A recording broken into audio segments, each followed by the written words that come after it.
বোরো মৌসুমে প্রতি কেজি ধান ৩৬ টাকা, সেদ্ধ চাল ৪৯, আতপ চাল ৪৮ এবং গম ৩৬ টাকা দরে কিনবে সরকার। ৩ মে থেকে শুরু হবে ধান এবং গম সংগ্রহ এবং ১৫ মে থেকে ৩১ মে পর্যন্ত কেনা হবে চাল। আজ সচিবালয়ে খাদ্য পরিধারণ কমিটির বৈঠক শেষে এসব তথ্য জানান কমিটির সভাপতি স্বরাষ্ট্রমন্ত্রী সালাউদ্দিন আহমদ। তিনি বলেন, এবার ৫ লাখ মেট্রিক টন ধান, ১২ লাখ মেট্রিক টন সিদ্ধ চাল, ১ লাখ মেট্রিক টন আতপ চাল এবং ৫০,০০০ মেট্রিক টন গম সংগ্রহের লক্ষ্যমাত্রা নির্ধারণ করা হয়েছে। এ সময় মন্ত্রী বলেন, খাদ্য নিরাপত্তার জন্য দেশে পর্যাপ্ত মজুত আছে। আমেরিকা থেকে ৭ লাখ মেট্রিক টন গম আমদানির বিষয়ে সমঝোতা স্মারক সই হয়েছে। গমের কেজি প্রতি আমরা ক্রয় মূল্য নির্ধারণ করেছি ৩৬ টাকা। আপনাদের লক্ষ্যমাত্রা আমাদের সংগ্রহের বিষয়ে একটু বলি। চলতি ২০২৬ সালের বোরো সংগ্রহ মৌসুম, এই বোরো ধান সংগ্রহের লক্ষ্যমাত্রা ৫ লক্ষ মেট্রিক টন, সিদ্ধ চাল ১২ লক্ষ মেট্রিক টন, আতপ চাল ১ লক্ষ মেট্রিক টন ও গম ৫০,০০০ মেট্রিক টন নির্ধারণ করা হয়েছে। উজানের ঢল ও বৃষ্টিতে সুনামগঞ্জের হাওরে পানিতে ডুবে গেছে বিস্তীর্ণ বনো ধানের ক্ষেত। শঙ্কা রয়েছে আগাম বন্যার, তাই বাধ্য হয়ে আধপাকা ধান কাটতে বাধ্য হচ্ছেন কৃষক। ব্যাপক ক্ষতির আশঙ্কা করছেন তারা। কৃষকরা জানান, দ্রুত ধান কাটার জন্য পর্যাপ্ত শ্রমিক পাওয়া যাচ্ছে না। জমিতে পানি থাকায় হারভেস্টারও ব্যবহার করা যাচ্ছে না। শহীদ নূর আহমেদের তথ্য ও ছবিতে প্রতিবেদন। ভারতের মেঘালয় থেকে আসা ঢল ও দেশের উত্তর পূর্বাঞ্চলের ভারী বৃষ্টিতে বেড়েছে সুনামগঞ্জের সুরমা, কুশিয়ারা ও বাউলা সহ অন্যান্য নদীর পানি। এতে হাওরের পানিও বেড়েছে। এরই মধ্যে বিজ্ঞপ্তি জারি করেছে পানি উন্নয়ন বোর্ড। এতে আগাম বন্যা ও জলাবদ্ধতার শঙ্কায় হাওরের যেসব জমির ধান ৮০% পেকেছে তা দ্রুত কেটে নিতে কৃষকদের অনুরোধ করা হয়েছে। যদি কোনো কারণে আগাম বন্যা পরিস্থিতির সৃষ্টি হয়, সেক্ষেত্রে যেন আমাদের যে ফসল মাটিতে ফসল রয়েছে সেটির ফসল হানি যেন কম হয়, সেই জন্য আমরা ইতিমধ্যে একটা বিজ্ঞপ্তি জারি করেছি। যে সকল জমিতে 80% ধান পেকে গেছে, সেই সকল জমির ধান যেন কৃষক দ্রুত কেটে নিয়ে যায় এবং যদি আগাম বন্যা পরিস্থিতি তৈরি হয়, সেক্ষেত্রে যেন আমরা ক্ষয়ক্ষতি কমিয়ে নিয়ে আসতে পারি। কৃষকরা জানিয়েছেন, জেলার বেশিরভাগ হাওরে ধান এখনো কাঁচা ও আধা পাকা, তবুও কাটতে হচ্ছে। এতে তারা ব্যাপক ক্ষতির মুখে পড়ছেন।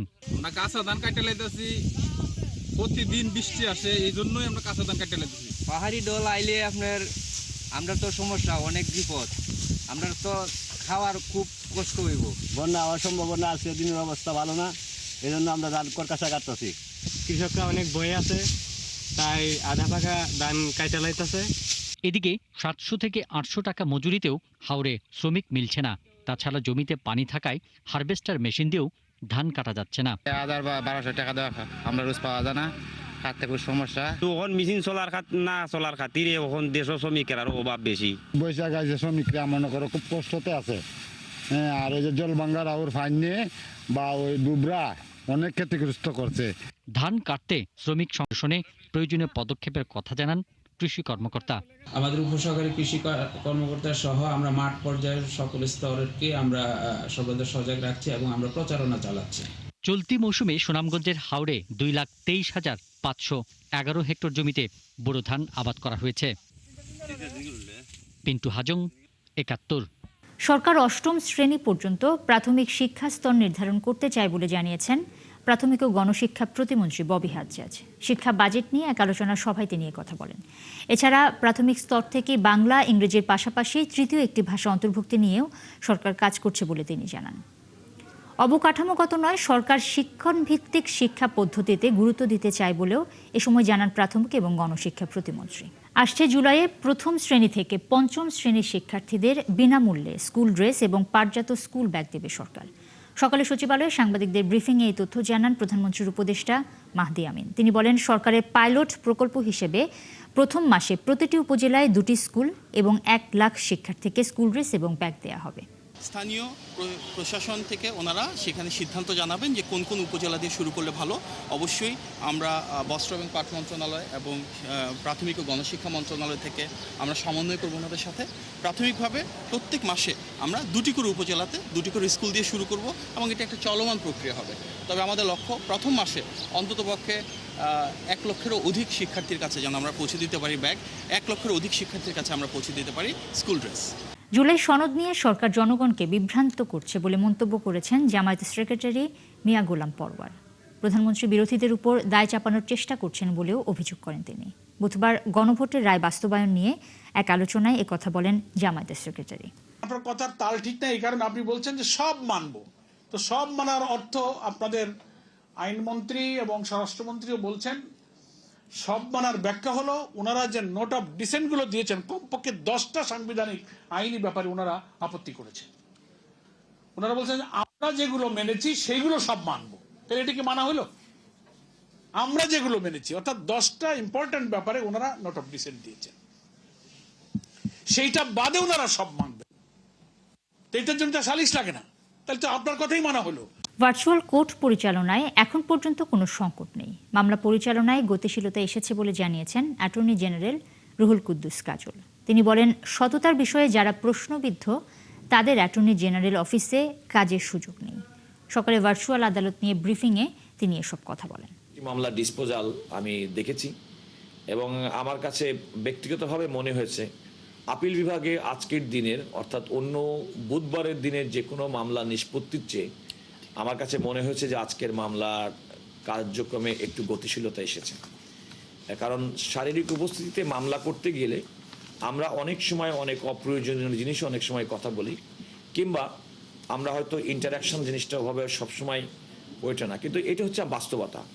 তবে এ কথা সত্যি, যারা মনে করেন যে এই পর্যায়ে শারীরিক উপস্থিতিতে আদালত হওয়া বাঞ্ছনীয় তাদেরও অবশ্যই এই যৌক্তিকতা আছে, প্র্যাকটিক্যাল ডিফিকাল্টি আছে, এটাও মানতে হবে।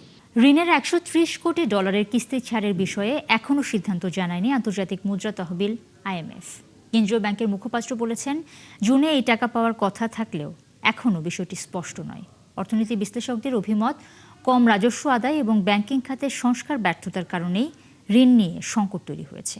অনুপ অধিকারী তরুণ জানাচ্ছেন বিস্তারিত। বাংলাদেশের আর্থিক ও রাজস্ব খাত এবং বৈদেশিক মুদ্রার বিনিময় হারে ব্যাপক সংস্কার দরকার বলে মনে করছে আন্তর্জাতিক মুদ্রা তহবিল IMF। সংস্থাটির মতে এই 3 খাতের প্রতি ক্ষেত্রেই বাংলাদেশ এখনও অনেক পিছিয়ে। IMF-এর প্রতিশ্রুত $5.5 বিলিয়ন ঋণ কর্মসূচির আওতায় এখনও $1.86 বিলিয়ন বাকি রয়েছে। এর মধ্যে চলতি অর্থ বছরের জুনের মধ্যে $1.3 বিলিয়ন ছাড় পাওয়ার আশা ছিল। IMF-এর শর্ত বাস্তবায়ন না হয় ঋণ নিয়ে ধোঁয়াশা তৈরি হয়েছে। আটকে যায়নি, তারা বরঞ্চ নির্বাচিত সরকারের সাথে আরও নতুন নতুন প্রকল্প নিয়ে এগোতে চাচ্ছে। কিন্তু এই ক্ষেত্রে সরকারের কিছুটা অনীহা আছে। কারণ কি, আপনি দেখবেন যে IMF-এর এই যে লোন প্যাকেজগুলো অনেক শর্তের বেড়াজালে আচ্ছাদিত থাকে। অতএব এই শর্ত মেনে নির্বাচিত সরকারের অনেক রাজনৈতিক এজেন্ডা কিন্তু বাস্তবায়ন করা সম্ভব হয় না। এই কারণে সরকার চাচ্ছে না যে এখনই IMF-এর সাথে নতুন কোনো কন্ট্রাক্টে যেতে। ঋণ কর্মসূচির আওতায় রাজস্ব, ব্যাংক খাত সংস্কার, বিদ্যুৎ ও জ্বালানিতে ভর্তুকি প্রত্যাহার এবং বাজার ভিত্তিক বিনিময় হার নিশ্চিত করা সহ বেশ কিছু শর্ত ছিল, যা বাস্তবায়নে ব্যর্থতার কারণেই মূলত IMF-এর ঋণ নিয়ে সংকট তৈরি হয়েছে। এটা যদি আমাদের পাওয়ার ক্ষেত্রে কোনো ধরনের ব্যর্থ হয়, তাহলে এটা মার্কেটে অন্য ধরনের একটা সিগন্যাল যাবে, যে সিগন্যালটা আমাদের অন্যান্য ডেভেলপমেন্ট পার্টনার যারা আছে তাদের সাথে আমাদের যে ডিলিংস, এবং এখন আমরা বাজেটারি সাপোর্ট চাচ্ছি আমাদের ওয়ার্ল্ড ব্যাংকের কাছ থেকে, ADB এবং অন্যান্য প্রতিষ্ঠানের কাছ থেকে, ইসলামিক ডেভেলপমেন্ট ব্যাংক, তাদের সাথে আলাপ আলোচনা করছি। তো সেই দিকটাতেও আমাদের এটার একটা নেতিবাচক প্রভাব পড়তে পারে। সুতরাং আমাদের এই আলোচনা অব্যাহত রাখতে হবে। অনেকগুলি এখানে শর্ত আছে যেগুলো আমাদের নিজেদের জন্যই করা দরকার। এই অর্থনীতি বিশ্লেষকও মনে করেন দেশের স্বার্থেই শর্তগুলো সরকারের পূরণ করা উচিত। IMF-এর ঋণ কর্মসূচির ভিতরে থাকা মানে এটা একটা প্রক্রিয়ার ভিতরে থাকা, এটা একটা কমপ্লায়েন্সের ভিতরে থাকা, এবং IMF-এর ঋণ কর্মসূচিতে যখন কোনো দেশ থাকে তখন কিন্তু অন্যান্য দাতাগোষ্ঠী, অন্যান্য ঋণ প্রদানকারী সংস্থা মনে করে যে বাংলাদেশ কমপ্লায়েন্টের ভিতরে আছে। বাংলাদেশ সামনের দিনে সামষ্টিক অর্থনীতি গভীর সংকট থেকে বের করে আনার জন্য বাংলাদেশ চেষ্টা চালিয়ে যাচ্ছে। সুতরাং IMF-এর ঋণ কর্মসূচির ভিতরে আমাদেরকে থাকাটা জরুরি। তার কারণ হচ্ছে বাংলাদেশ এখন ঋণ নির্ভর অর্থনীতিতে পরিণত হয়ে পড়েছে। বাংলাদেশের রাজস্ব আহরণ কমে যাচ্ছে, কর জিডিপি অনুপাত কমে যাচ্ছে, মানুষের রপ্তানি আয় কমে যাচ্ছে। 2023 সালে IMF এর সঙ্গে $4.7 বিলিয়ন ঋণ চুক্তি সই করে বাংলাদেশ। অন্তর্বর্তীকালীন সরকারের সময় ঋণের পরিমাণ আরও $800 মিলিয়ন বাড়ানো হয়। এতে ঋণের মোট আকার দাঁড়ায় $5.5 বিলিয়ন। এর মধ্য থেকে এখন পর্যন্ত মোট $3.64 বিলিয়ন ছাড় করেছে IMF। অনুপধিকারী তরুণ, 71, ঢাকা।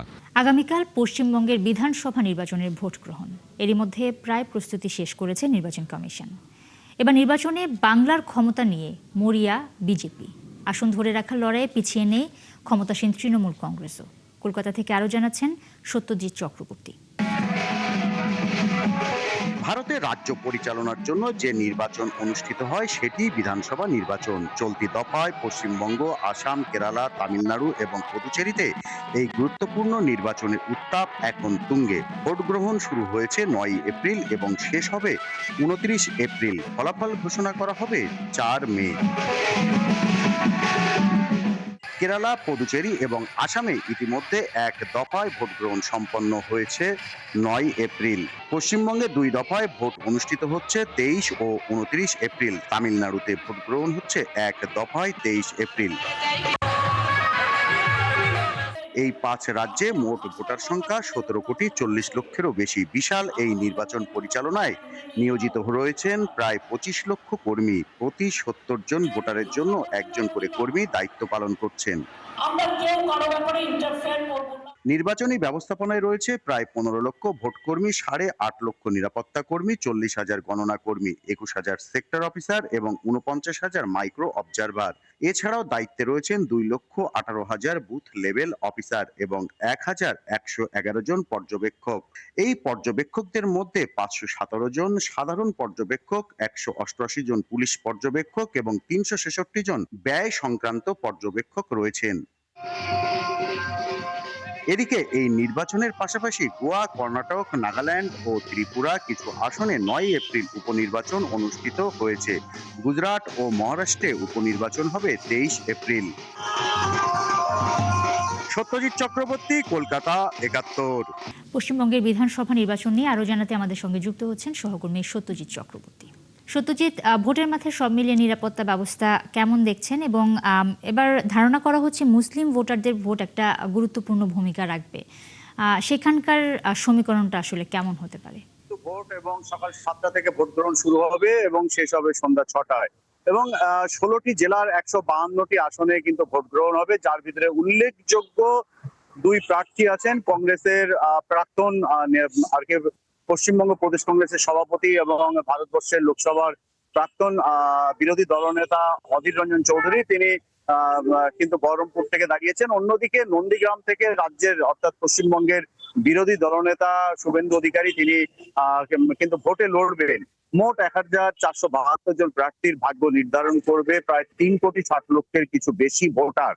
এবং এই প্রথম কিন্তু পশ্চিমবঙ্গে এই যে 152টি আসনের আগামীকাল প্রথম দফা নির্বাচন হবে, সেখানে কিন্তু 2,40,000 আধা সেনা মোতায়েন হয়েছে। এবং ভারতবর্ষের ইতিহাসে বিশেষ করে পশ্চিমবঙ্গে ভোট রাজনীতিতে এই প্রথম এত বিপুল পরিমাণ আধা সেনা কিন্তু নিয়োজিত হয়েছে ভোট পরিচালনা, অর্থাৎ ভোটের যে নিরাপত্তা, যাতে করে কোনো হিংসা এবং রিগিং না হয় সেগুলো ঠেকাতে। পাশাপাশি এই যে এবারের বিধানসভা নির্বাচন, সেই বিধানসভা নির্বাচনে বিজেপি এবং তৃণমূলের মধ্যে হাড্ডাহাড্ডি লড়াই হচ্ছে। তৃণমূল এগিয়ে এই কারণেই বলা হচ্ছে, কারণ পশ্চিমবঙ্গের যে প্রায় 30% ভোটার, সেই ভোট গত 15 বছর ধরে কিন্তু শাসক তৃণমূল পেয়ে আসছে। এর আগে এই ভোটটি পেত বাম এবং বিজেপি কিন্তু এবারই প্রথম এই যে লড়াইয়ে অংশ নিচ্ছে তৃণমূলের বিরুদ্ধে আর কি নেক টু নেক ফাইট দেবে বলছে। সেক্ষেত্রে এই যে মুসলিম ভোট পাবে না বিজেপি, সেক্ষেত্রে তারা 70% ভোট নিয়ে সরকার কিন্তু লড়ছে। এবং গত 15 দিন ধরে কেন্দ্রীয় স্বরাষ্ট্রমন্ত্রী অমিত শাহ পশ্চিমবঙ্গে অবস্থান করছেন এবং এবারের যে ভোট মেশিনারি, সেই ভোট মেশিনারি শাসক আর কি পশ্চিমবঙ্গের শাসক তৃণমূল এবং কেন্দ্রীয় শাসক বিজেপি হচ্ছে লড়াই। পাশাপাশি যে এসআইআর এ প্রায় 83 লক্ষ বাতিল হয়েছে, সেটা একটা ফ্যাক্টর। বিশেষ করে 58 লক্ষ মৃত এবং শিফটিং এবং ভুয়ো ভোটার যে ভোটারদের দিয়েই কিন্তু ছাপ্পা দেওয়া হতো অতীতে বামফ্রন্ট এবং বর্তমানে তৃণমূল, এমনটা অভিযোগ।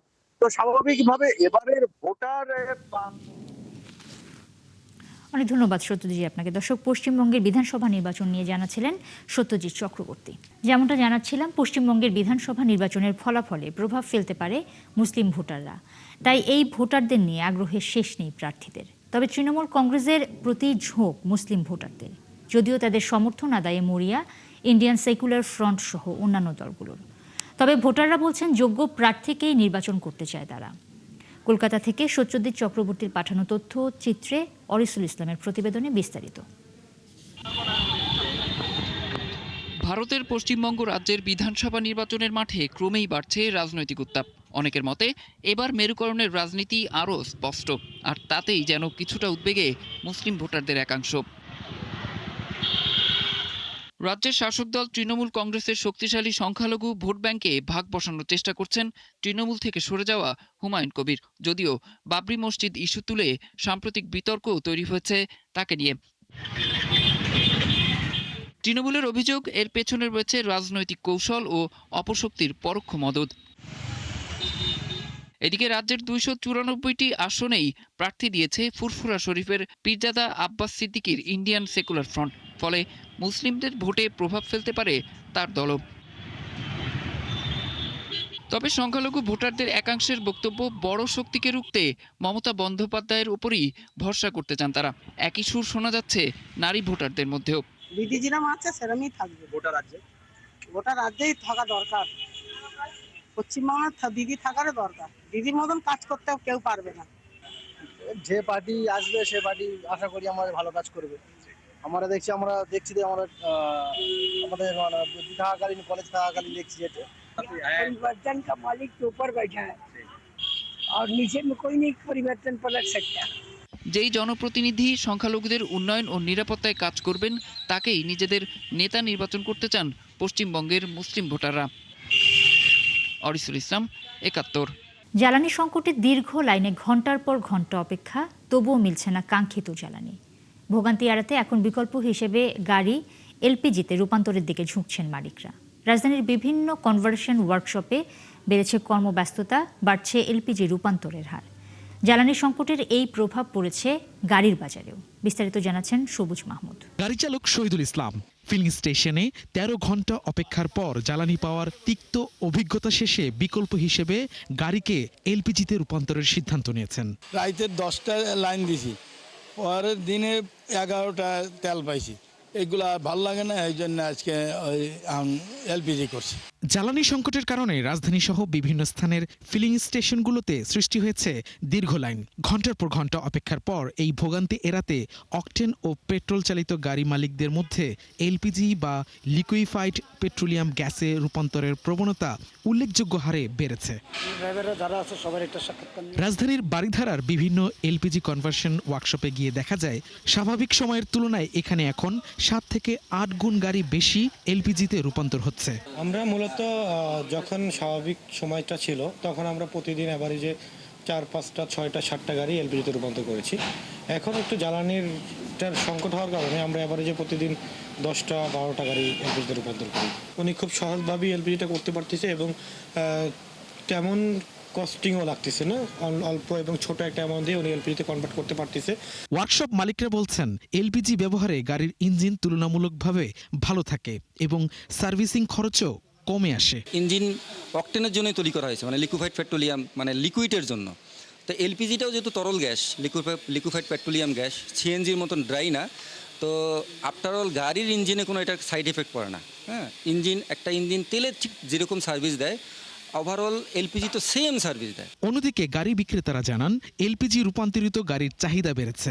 এখন তো আপাতত তো আপনার সিএনজি এলপিজি গাড়িটাই খুঁজতেছে। এর আগে কিন্তু আমরা কাস্টমার এসে আগে চাইতো যে ভাই তেলের কোনো গাড়ি আছে কিনা, তেলে গাড়িটা চললে ভালো চলতো।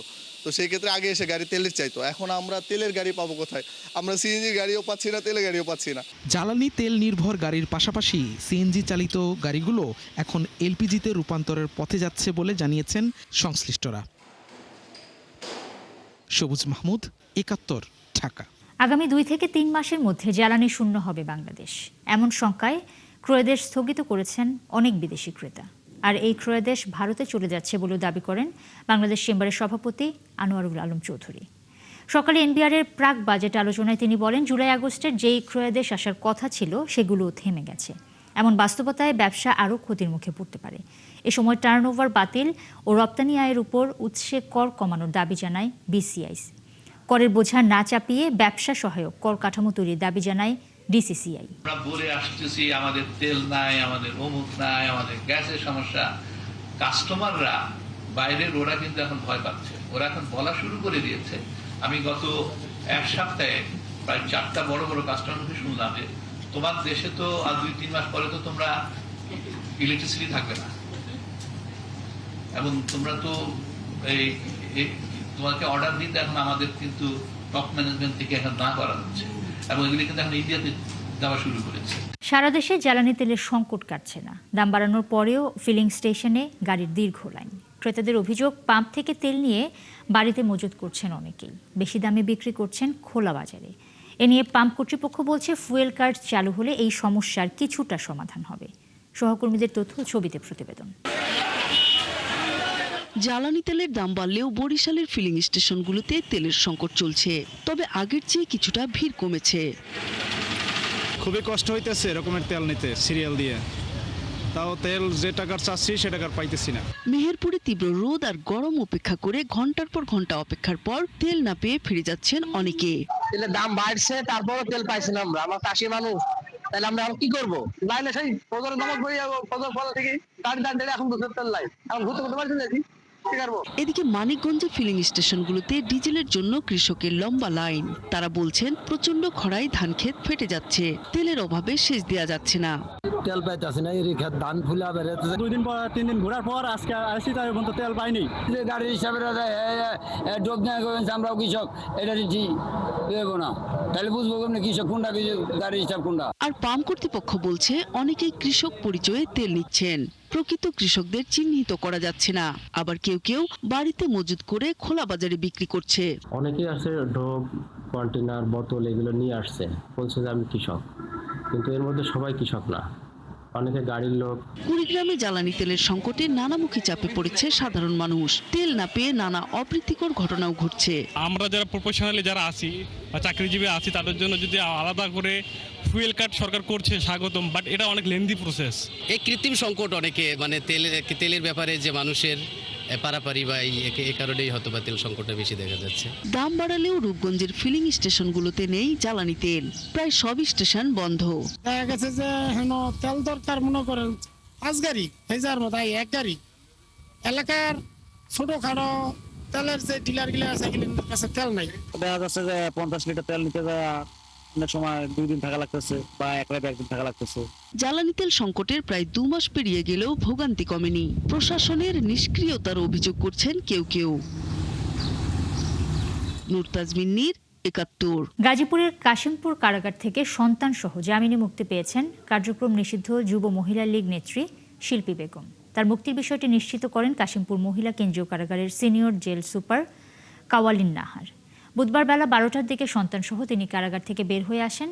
এর আগে মঙ্গলবার রাত 8টার দিকে ঢাকার চিফ মেট্রোপলিটন ম্যাজিস্ট্রেট আদালতের বিচারক মোস্তাফিজুর রহমান তার জামিন মঞ্জুর করেন। কারামুক্তির সময় শিল্পী বেগমকে স্বাগত জানান তার পরিবারের সদস্য এবং সহকর্মীরা। তেজগাঁও থানায় দায়ের করা একটি বিস্ফোরক আইনের মামলায় তাকে গ্রেপ্তার করা হয়েছিল। হামে আক্রান্তের রোগীর সংখ্যা বাড়ছে, জোর দমে চলছে টিকাদান কার্যক্রম। একই সঙ্গে সরকারি বেসরকারি উদ্যোগে চালানো হচ্ছে জনসচেতনতামূলক প্রচারণা। প্রতিটি হাসপাতালে রয়েছে শয্যা সংকট। চিকিৎসকরাও স্বীকার করেছেন হামের চিকিৎসায় জনবল সংকট রয়েছে। সহকর্মীদের তথ্য ছবিতে প্রতিবেদন। নেত্রকোনায় চলছে হাম নিয়ে জনসচেতনতামূলক প্রচার, আছে মাইকিং এবং লিফলেট বিতরণ। হাম রুবেলার টিকা নিতে বিভিন্ন স্বাস্থ্যকেন্দ্রে শিশুদের নিয়ে যাচ্ছে অভিভাবকরা। সকাল 8টা থেকে নেত্রকোনা 10টি স্থায়ী এবং 2064টি অস্থায়ী কেন্দ্রে স্বাস্থ্য বিভাগের আয়োজনে একযোগে চলছে টিকাদান কার্যক্রম। চট্টগ্রামের ফটিকছড়িতে সুশৃঙ্খলভাবে চলছে হাম রুবেলা টিকা কার্যক্রম। উপজেলা স্বাস্থ্য কমপ্লেক্সে হাম কর্নার ছাড়াও খোলা হয়েছে 15 শয্যার আইসোলেশন সেন্টার। আমরা এখানে সুষ্ঠুভাবে এবং সুন্দরভাবে কোনো ঝামেলা ছাড়া টিকা দিতে পেরেছি। আমার মেয়েকেও হামের টিকা দিয়েছি। আপনারা সবাই সচেতন হন, সবাই আসুন, হামের টিকা দেন। উপজেলাতে হাম রুবেলা প্রতিরোধ কার্যক্রমে প্রয়োজনীয় জনবল, ওষুধ ও সরঞ্জাম পর্যাপ্ত রয়েছে। ফটিকছড়ি উপজেলা স্বাস্থ্য ও পরিবার পরিকল্পনা কর্মকর্তা জানান, উপজেলা স্বাস্থ্য কমপ্লেক্সের একাধিক চিকিৎসকের ছুটি বাতিল করা হয়েছে। যেসব পেশেন্ট ভর্তিযোগ্য তাদেরকে আমরা আমাদের স্বাস্থ্য কমপ্লেক্সে একটা প্রায় 10 বেডের একটা আইসোলেশন সেন্টার আমরা আলাদাভাবে রেখেছি এবং ওইখানে এখন পর্যন্ত অলমোস্ট প্রায় 15 থেকে 20 জন হামের রোগীকে আমরা চিকিৎসা প্রদান করেছি, যারা সুস্থ হয়ে অলরেডি সন্দেহভাজন হামের রোগী যারা বাড়ি ফিরে গেছে। ফিক্সড সেন্টার এবং আমাদের সাব সেন্টার সহ প্রত্যেকটা কেন্দ্রে আমরা পর্যাপ্ত পরিমাণ ভ্যাকসিন আমাদের হাতে রয়েছে। এছাড়া আমাদের ভ্যাকসিন পরবর্তী যেগুলো কম্পিটিশন ফেস করার জন্য ইতিমধ্যে হসপিটালে আমাদের ফিক্সড সেন্টারে প্রায় 15টা বেডের মতো বেড রয়েছে। পটুয়াখালীর হাসপাতালে হাম আইসোলেশন ওয়ার্ডে বাড়ছে রোগী। 30 বেডের বিপরীতে বর্তমানে রোগী ভর্তি রয়েছে 116 জন। অভিভাবকরা জানান, বেডে একাধিক শিশু রেখে চিকিৎসা নেওয়া খুবই কষ্টকর। হাসপাতালে আসছি, কোনো সিট পাওয়া যাইতেছে না, নিচে সিটে বসি, তারপর ডাক্তার দেখছে 3 দিন ধরে খাওয়া লইব আমরা, তারপরে এই হাসপাতালে আবার ভর্তি করছি। শিশু বিশেষজ্ঞরা বলছেন, টিকা কার্যক্রম শুরু হওয়ার কয়েকদিনের মধ্যে পরিস্থিতি সহনীয় পর্যায়ে আসবে। তবে জনবল সংকটে সেবা দেওয়া ব্যাহত হচ্ছে। জায়গা ছোট আইসোলেশনে, কিন্তু রোগীর ধারণ ক্ষমতার চেয়ে অনেক বেশি রোগী। আমরা যারা সিস্টার আছেন, যারা আমরা চিকিৎসক আছি, আমরা আমাদের সীমিত জনবলের মধ্যে আমরা সাধ্যমতো চেষ্টা করছি রোগী ভালো করার জন্য। বাগেরহাটে তৃতীয় দিনের মতো চলছে হাম রুবেলা টিকাদান কর্মসূচি। মঙ্গলবার পর্যন্ত জেলায় মোট 25,264 জন শিশুকে টিকা দেওয়া হয়েছে। 1,48,000 শিশুকে টিকা দেবার লক্ষ্যমাত্রা ধরা হয়েছে। হাসান আহমেদ, 71। দীর্ঘ 27 বছর নিখোঁজ থাকার পর অবশেষে দেশে ফিরেছেন শরীয়তপুরের নারিয়া উপজেলার প্রবাসী আমির হোসেন তালুকদার। রাত 1টায় বাতিক এয়ারলাইন্সের একটি ফ্লাইটে হযরত শাহজালাল আন্তর্জাতিক বিমানবন্দরে নামেন তিনি। এ সময় বিমানবন্দরে তৈরি হয় আবেগঘন পরিবেশ। এসে বাপ্পির তোলা ছবিতে শাহরিয়ার ইমতিয়াজের প্রতিবেদন। 27 বছর নিখোঁজ থাকার পর দেশে ফিরবেন প্রবাসী বাবা। বিমানবন্দরে সেই প্রতীক্ষার ভারে এভাবেই কান্নায় ভেঙে পড়েন প্রবাসী আমির হোসেনের ছোট সন্তান। এটাই শুকরিয়া মালিকের কাছে যে আমার বাবারে অন্তত শেষ জীবন হলো দেখছি, আমার বাবারে কাছে পাইছি। কখনো তো বাবারে ছুঁয়া দেখি নাই, এখন হয়তো ছুঁয়া দেখি। একেবারেই স্বপ্নের মতো, তো ওই অনুভূতি নিয়ে আসি যে বাবারে কখন দেখব। অবশেষে ঘটে দীর্ঘ প্রতীক্ষার অবসান। শাহজালাল আন্তর্জাতিক বিমানবন্দরে রাত 1টায় নামেন প্রবাসী আমির হোসেন। 3 দশক পর তাকে পেয়ে আবেগ আপ্লুত হয়ে পড়েন সন্তানেরা। আজকে এতদিন পর এসেছেন বাংলাদেশে, আপনার পরিবারকে পেয়ে কেমন লাগছে? আপনার সন্তানেরা আপনাকে পেয়েছে? হ্যাঁ, খুব ভালো লাগছে। খুব বাবা একটু অসুস্থ, তো সমস্যা নেই, আমারই বাবা। এখন বাবারে বাড়িতে নিয়ে বাবার যত সাধ্য চেষ্টা করব, ট্রিটমেন্ট করব। ভাগ্যের চাকা ঘোরাতে প্রায় 30 বছর আগে মালয়েশিয়ার পাড়ি জমান শরীয়তপুরের নড়িয়ার আমির হোসেন।